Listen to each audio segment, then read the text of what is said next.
नमस्कार। आज हम नील डोनाल्ड वॉल्श की किताब कॉन्वर्सेशंस विद गॉड बुक 1 के अध्याय 7 से कुछ अंश देख रहे हैं।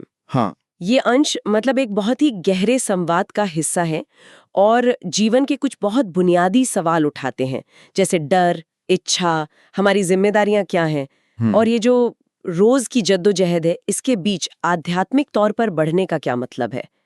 तो आज की इस चर्चा का मकसद यही है कि इन विचारों की तह तक जाएं, समझने की कोशिश करें कि ये किताब जीवन की चुनौतियों से निपटने के बारे में क्या कहती है। बिल्कुल। जीवन का उद्देश्य खोजने पर क्या नजरिया है इसका, और लेखक के हिसाब से ईश्वर या कह लें कि ब्रह्मांडीय चेतना वो लोगों की मदद कैसे करती हैं या उनसे बात कैसे करती हैं। चलिए उस भावना से शुरू करते हैं जो शायद हम सब ने कभी ना कभी महसूस की होगी कि जीवन कभी कभी बहुत डरावना सा लगता है, कंफ्यूजिंग लगता है ना। हाँ, बिल्कुल। और मन में आता है कि काश काश सब कुछ थोड़ा साफ होता, थोड़ी स्पष्टता मिलती है। किताब में भी ये बात आती है, लिखा है जीवन बहुत डरावना है और बहुत भ्रामक, काश चीजें ज्यादा स्पष्ट होती। ये बहुत ही मतलब मानवीय एहसास है। बिल्कुल। और यहीं से ये संवाद एक दिलचस्प मोड़ लेता है। किताब का तर्क है हाँ। कि जीवन में कुछ भी डरावना नहीं है अगर आप परिणामों से नहीं जुड़े हैं। परिणामों से नहीं जुड़े हैं। हाँ, मतलब चुनाव करें पर किसी खास नतीजे की इच्छा या आसक्ति ना रखें। ये सुनने में शायद सरल लगे पर अमल में लाना मुश्किल है। हाँ, खासकर तब जब आप पर परिवार की जिम्मेदारियां हों, बच्चों की फीस देनी हो, घर का किराया देना हो, तब ये सोचना कि परिणामों की चिंता ना करें, ये तो लगभग अमानवीय सा लगता है। हाँ, और यहीं पर मतलब एक बड़ा तनाव नजर आता है जो किताब में भी उभर कर सामने आता है। एक तरफ तो जीवन का उद्देश्य है, आत्मा का विकास, जैसे किताब में जिक्र है, करुणा सीखना, धैर्य रखना, दूसरों की मदद करना, ज्ञान पाना, प्रेम को महसूस करना और व्यक्त करना, ये सब बड़ी ऊंची बातें लगती हैं। और दूसरी तरफ है जीवन की जो कठोर सच्चाई है, रोज का संघर्ष, बस गुजारा करने की लड़ाई। सही। जैसा उस स्रोत में वो सवाल पूछने वाला व्यक्ति कहता है, मैं सिर्फ जीवित रहने से ज्यादा कुछ करना चाहूंगा, मैं समृद्ध होना चाहूंगा। समृद्ध होना चाहूंगा। हाँ, और यहाँ समृद्धि का मतलब सिर्फ पैसा नहीं है। मतलब वो भी है शायद, लेकिन उससे ज्यादा एक तरह की मानसिक शांति है। ये चिंता ना होना कि भाई अगला बिल कैसे भरेंगे, अगली जरूरत कैसे पूरी होगी। अच्छा। तो सवाल ये उठता है, क्या ये दोनों चीजें मतलब आध्यात्मिक विकास और ये दुनियावी संघर्ष, क्या ये एक दूसरे के दुश्मन है? क्या ये साथ नहीं चल सकते? और वो व्यक्ति अपनी निराशा भी जाहिर करता है। वो कहता है कि वो 20 साल से आध्यात्मिक रास्ते पे चलने की कोशिश कर रहा है, लेकिन नतीजा क्या? आर्थिक असुरक्षा, नौकरी का छूटना। वो कहता है मैं संघर्ष से सचमुच थक गया हूँ। ये हताशा बहुत से लोग समझ सकते हैं, मुझे लगता है। बिल्कुल, लेकिन किताब यहाँ एक बिल्कुल अलग नजरिया पेश करती है। संवाद में जो ईश्वर का दृष्टिकोण है वो ये है कि वो व्यक्ति वास्तव में 20 साल से इस आध्यात्मिक खेल में पूरी तरह उतरा ही नहीं था। अच्छा। हाँ, वो बस किनारे पर चक्कर लगा रहा था, कभी कभार हाथ आजमा रहा था शायद। असली गहरी प्रतिबद्ध था, वो जो सब कुछ दांव पर लगाने वाली भावना होती है, वो तो हाल ही में महसूस हुई है। ये एक बड़ा दावा है। तो फिर आध्यात्मिक खेल में होने का मतलब क्या है इस किताब के अनुसार? पूरी तरह उतरने का मतलब? इसका मतलब समझाया गया है कि अपने पूरे वजूद को, मतलब मन, शरीर और आत्मा, सब कुछ इस प्रक्रिया में झोंक देना कि आप स्वयं को ईश्वर की छवि में अपनी उच्चतम संभावना में ढाल सकें। ये हर पल सचेत होकर चुनाव करने और अपने आप को बनाने की प्रक्रिया है, जिसे आत्म साक्षात्कार कहा गया है। किताब कहती है जरूरी ये नहीं कि आपने कब शुरू किया, महसूस करता है। हाँ। लेकिन किताब में ईश्वर का नजरिया है कि वो अमीरी से एक कदम दूर है। बिल्कुल। ये तो बिल्कुल ही देखने के तरीके पर निर्भर करता है। बिल्कुल बिल्कुल, ये इस पर निर्भर करता है कि आप किस चीज को वेतन या फल मानते हैं। आप दुनियावी मापदंडों से माप रहे हैं या किसी और पैमाने से। किताब का तर्क है कि ईश्वर के लिए काम करने का, यानी आध्यात्मिक सिद्धांतों के अनुसार जीने का फल सिर्फ मन की शांति नहीं है, बल्कि ये भौतिक जरूरतें भी पूरी कर सकता है। अच्छा। हाँ, लेकिन यहाँ एक विरोधाभास भी है, एक पैराडॉक्स है कि जब आपको वो गहरी आध्यात्मिक शांति मिल जाती है, तब अक्सर भौतिक चीजों की चिंता अपने आप ही कम हो जाती है। हाँ, ये बात तो है। उनकी जरूरत या इच्छा उतनी तीव्र नहीं रहती फिर। लेकिन दूसरों की जरूरतें, अपने परिवार की, बच्चों की, उनकी भौतिक जरूरतों की चिंता कैसे कम हो सकती है? ये सवाल तो मन में आता ही है। हाँ, बिल्कुल आता है। और किताब इस पर भी बात करती है। यहाँ एक विचार दिया गया है जो शायद सुनने में थोड़ा कठोर लगे। कैसा विचार? किताब कहती है कि जब व्यक्ति ईश्वर चेतना के स्तर पर पहुंचता है, यानी उस अवस्था में जहां वो खुद को और दूसरों को आत्मा के रूप में, ईश्वर के अंश के रूप में अनुभव करता है, तो उसे ये समझ आता है कि वो किसी दूसरी आत्मा के भाग्य या उसके चुनावों के लिए सीधे तौर पर जिम्मेदार नहीं है। अच्छा। हाँ, हर आत्मा अपनी यात्रा पर है, अपने अनुभव खुद चुन रही है, हर पल। तो फिर आश्रितों के प्रति, जैसे बच्चे हैं या परिवार के सदस्य, उनके प्रति हमारी जिम्मेदारी क्या है? किताब इस पर क्या कहती है फिर? किताब का दृष्टिकोण यहाँ काफी कह सकते हैं क्रांतिकारी लग सकता है।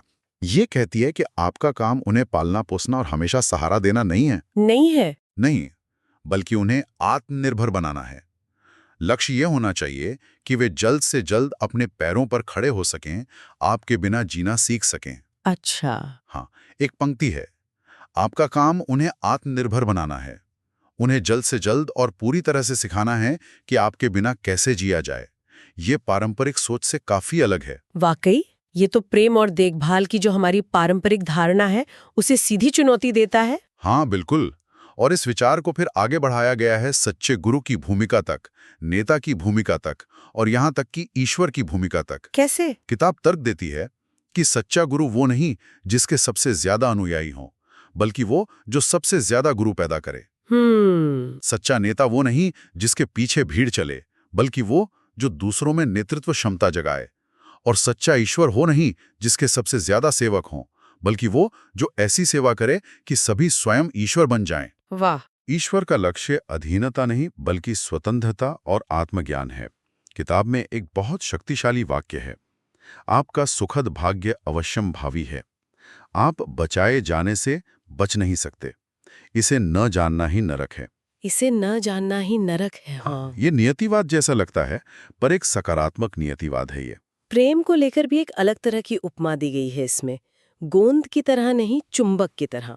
इसका क्या मतलब है? मतलब ये है कि प्रेम का काम चिपकाना नहीं है, बल्कि सशक्त करना है। सशक्त करना। हाँ, जैसे चुंबक पहले आकर्षित करता है, फिर सही समय पर अपनी ध्रुवता बदलकर दूर धकेलता है, ताकि दूसरी वस्तु स्वतंत्र रूप से गति कर सके। अच्छा। इसी तरह प्रेम को भी प्रियजनों को दुनिया में भेजना चाहिए। उन्हें उनके अपने अनुभवों के लिए स्वतंत्र करना चाहिए, न कि उन्हें निर्भरता में बांध कर रखना चाहिए। ये विचार कि प्रेम का मतलब जाने देना भी हो सकता है, ये काफी गहरा है। और किताब गृहस्थ जीवन की मुश्किलों को भी नजरअंदाज नहीं करती। ये मानती है कि एक तपस्वी या सन्यासी के लिए शायद आध्यात्मिक रास्ते पर चलना आसान हो। हाँ, शायद, क्योंकि उसकी दुनियावी चिंताएं कम होती हैं। बिल्कुल। किताब साफ कहती है कि असली साधुता या संतत्व शायद गृहस्थ के जीवन में ही देखने को मिलता है। अच्छा। हाँ, रात के 3 बजे उठकर बच्चे का डायपर बदलना, महीने की पहली तारीख को बिलों की चिंता करना, जीवन साथी की बीमारी से जूझना, नौकरी खोने का डर, इन सब रोजमर्रा की बिल्कुल जमीनी हकीकतों के बीच दिव्यता को खोजना, शांति बनाए रखना, प्रेम और करुणा का अभ्यास करना, यही असली चुनौती है। और शायद यही सच्ची आध्यात्मिकता है। ये कोई पलायनवादी दर्शन नहीं है। तो फिर मूल प्रश्न पर वापस आते हैं। हाँ, जब संकट आता है, जैसे उस व्यक्ति की नौकरी चली गई, तब ये सब ज्ञान, ये दर्शन, ये व्यावहारिक रूप से कैसे मदद करता है? जब सिर पर छत का संकट हो, तब परिणामों से अनासक्ति या आत्म साक्षात्कार जैसी बातें कहीं वो खोखली तो नहीं लगती? ये एक बहुत ही जायज सवाल है, बहुत प्रैक्टिकल सवाल है। किताब का सुझाव है कि ऐसे ही मुश्किल समय में अपने आध्यात्मिक जुड़ाव या ईश्वर पर विश्वास को छोड़ना नहीं है। अच्छा। बल्कि यही वो क्षण है जब आपका विश्वास सबसे ज्यादा परखा जाता है, और यही सबसे बड़ा अवसर भी है। अवसर? कैसे? इसके 2 मुख्य फायदे बताए गए हैं। पहला, यह आपको एक आंतरिक शांति दे सकता है, भले ही बाहरी हालात मुश्किल हों। और शांत मन से ही अक्सर रचनात्मक समाधान या नए रास्ते सूझते हैं। हाँ, ये तो है। उथल-पुथल में सही निर्णय लेना मुश्किल होता है। और दूसरा फायदा क्या बताया? दूसरा फायदा, जो शायद ज्यादा गहरा है, वो ये है कि ये संकट आपको खुद को जानने का मौका देता है। ये आत्म साक्षात्कार का क्षण है। अच्छा। आत्मा का मूल उद्देश्य ही स्वयं को जानना और अनुभव करना बताया गया है इस किताब में। तो सवाल ये पूछना है, इस परिस्थिति में, नौकरी खोने की परिस्थिति में, आप कौन हैं? क्या आप सिर्फ एक नौकरी खोया हुआ इंसान हैं, या उससे कुछ ज्यादा? और इससे भी बड़ा सवाल, इस परिस्थिति में ईश्वर कौन है? क्या ये समस्या ईश्वर की क्षमता से बड़ी है?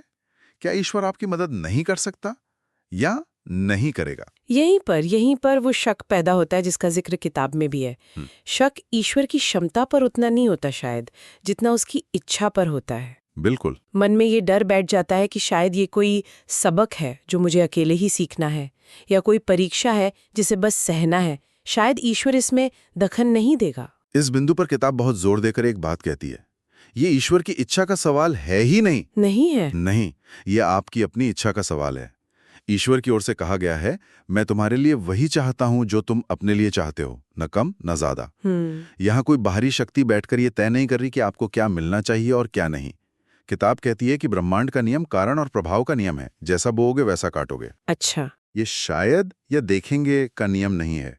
जो भी आप सच्चे दिल से, पूरी चेतना से चुनते हैं, वो आपको मिल सकता है, बल्कि आपके मांगने से पहले ही वो दिया जा चुका है, क्योंकि संभावना के तौर पर सब कुछ हमेशा मौजूद है। लेकिन फिर वही सवाल उठता है, लोगों का अनुभव तो अलग होता है। प्रार्थनाएं अनुत्तरित रह जाती हैं, हम जो मांगते हैं वो अक्सर नहीं मिलता। ऐसा क्यों होता है फिर? यहीं पर किताब अपना सबसे महत्वपूर्ण और शायद सबसे विवादास्पद विचार रखती है। वो कहती है कि हमें वो नहीं मिलता जो हम सचेत रूप से मांगते हैं। अच्छा। बल्कि हमें वो मिलता है जो हम अपनी गहरे विचारों, विश्वासों और इरादों से बनाते हैं, क्रिएट करते हैं। बनाते हैं। हाँ, हमारा जीवन, हमारे जीवन के बारे में हमारे समग्र विचारों का प्रतिबिंब है। इसमें वो विचार भी शामिल है कि मेरी प्रार्थनाएं सुनी नहीं जाती या मुझे वो नहीं मिलता जो मैं चाहता हूं। ओह। अगर आप गहराई से ये मानते हैं, तो आपका अनुभव भी वही होगा। आप अपनी ही धारणा को सच साबित कर देंगे एक तरह से। ये तो बहुत बड़ी बात है। इसका मतलब है कि हम अनजाने में अपनी मुश्किलें खुद ही खड़ी कर सकते हैं। क्या ऐसा? किताब के अनुसार हाँ, बिल्कुल। उदाहरण के तौर पे वो जो नौकरी खोने वाला व्यक्ति है, उसके मामले में किताब इशारा करती है कि उसकी नौकरी के प्रति जो अंदरूनी नाराजगी थी, कुछ और करने की उसकी लगातार कल्पनाएं थीं, इन सब ने मिलकर अनजाने में उस स्थिति को बनाने में भूमिका निभाई होगी जहां नौकरी चली गई। अच्छा। आपका जीवन इसके लिए आपके इरादों से आगे बढ़ता है, ये कहा गया है। तो अब जब नौकरी नहीं है, असली सवाल यह है, अब आपका इरादा क्या है? क्या आप इस सिद्धांत को सच साबित करना चाहते हैं कि जीवन मुश्किल है और आपकी चाहें पूरी नहीं होती, या आप इस स्थिति का उपयोग ये प्रदर्शित करने के लिए करना चाहते हैं कि आप वास्तव में कौन हैं, यानी एक शक्तिशाली निर्माता, और ईश्वर कौन है, यानी एक सहायक शक्ति? चुनाव अब भी आपके हाथ में है। लेकिन अगर हमारे नकारात्मक विचारों का इतना असर होता है, तो हम उन्हें चुनते ही क्यों हैं? और फिर जब कुछ बुरा होता है तो हम खुद को दोषी क्यों महसूस करते हैं? जैसे उस व्यक्ति को लगा कि उसी के विचारों ने उसकी नौकरी छीन ली। ये गिल्ट क्यों आता है? किताब का तर्क है कि ये दोष भावना, ये नकारात्मक सोच, ये हमारी असली प्रकृति नहीं है। ये एक सीखी हुई प्रतिक्रिया है। सीखी हुई? हाँ, हमें बचपन से सिखाया गया है कि हम अपूर्ण हैं, पापी हैं, गलतियां करते हैं, जिसे धर्मों में मूल पाप या ओरिजिनल सिन कहा गया है। हाँ। उसे किताब एक बुनियादी गलतफहमी बताती है। उसका कहना है कि ये धारणा एक ऐसे ईश्वर की कल्पना को सही ठहराने के लिए गढ़ी गई जो सजा देता है, और इससे संस्थानों को नियंत्रण बनाए रखने में मदद मिली। किताब के अनुसार ईश्वर या सृष्टि का स्रोत केवल पूर्णता ही रचता है। हम मूल रूप से बुरे या दोषी नहीं हैं। ये विचार तो बहुत राहत देने वाला है, लेकिन बरसों की जो कंडीशनिंग है, जो सिखाया गया है, उसे बदलना आसान नहीं होता। इस गहरी बैठी नकारात्मकता या अपराध बोध से कैसे निपटा जाए फिर? किताब एक सीधा तरीका सुझाती है। इन विचारों को, इस ज्ञान को बार बार पढ़ो, सुनो, मनन करो। बार बार? हाँ, तब तक जब तक ये आपकी पुरानी सोच पर हावी ना हो जाए, जब तक इसके शब्द मुश्किल वक्त में आपको याद ना आने लगे, आपको सहारा ना देने लगे। जैसे पानी पत्थर पर लगातार गिरकर निशान बना देता है, वैसे ही सकारात्मक और सशक्त करने वाले विचारों का दोहराव पुरानी नकारात्मक प्रोग्रामिंग को मिटा सकता है। ये एक अभ्यास है, कोई जादुई बटन नहीं है। तो हमने आज काफी गहरे पानी में गोता लगाया। हमने परिणामों से अनासक्ति के चुनौतीपूर्ण विचार को देखा, जीवन के उद्देश्य और रोजमर्रा के संघर्ष के बीच के तनाव को समझा, दूसरों के प्रति हमारी जिम्मेदारी की एक अलग परिभाषा देखी, उन्हें आत्मनिर्भर बनाने की जिम्मेदारी, और सबसे महत्वपूर्ण बात, हमने इस विचार पर गौर किया कि कैसे हमारे इरादे जाने अनजाने हमारी वास्तविकता को आकार देते हैं। बिल्कुल। और अगर इन सब बातों का सार निकालना हो तो शायद ये है कि जीवन में आने वाली मुश्किलों को अंत या सजा मानने के बजाय उन्हें बदलने वाली परिस्थितियों और खुद को जानने व बनाने के मौके के तौर पर देखा जा सकता है। हाँ, ये नजरिया ही बदल देता है पूरा। हाँ, ये नजरिया हमें शिकार की भूमिका से निकालकर निर्माता की भूमिका में लाता है। इरादे की शक्ति पर, चाहे वो सचेत हो या अचेतन, बहुत जोर दिया गया है। जीवन हमारे गहरे विश्वासों और इरादों का आईना है। और यहीं पर हम आज की चर्चा को विराम देते हुए एक सवाल सोचने के लिए छोड़ जाते हैं सबके लिए। अगर ये सच है कि हमारा जीवन हमारे इरादों से बनता है, तो हमारे वर्तमान अनुभव, खासकर वो जिन्हें हम मुश्किल या नकारात्मक मानते हैं, वे किन छिपे हुए शायद अनजाने इरादों या विश्वासों का नतीजा हो सकते हैं।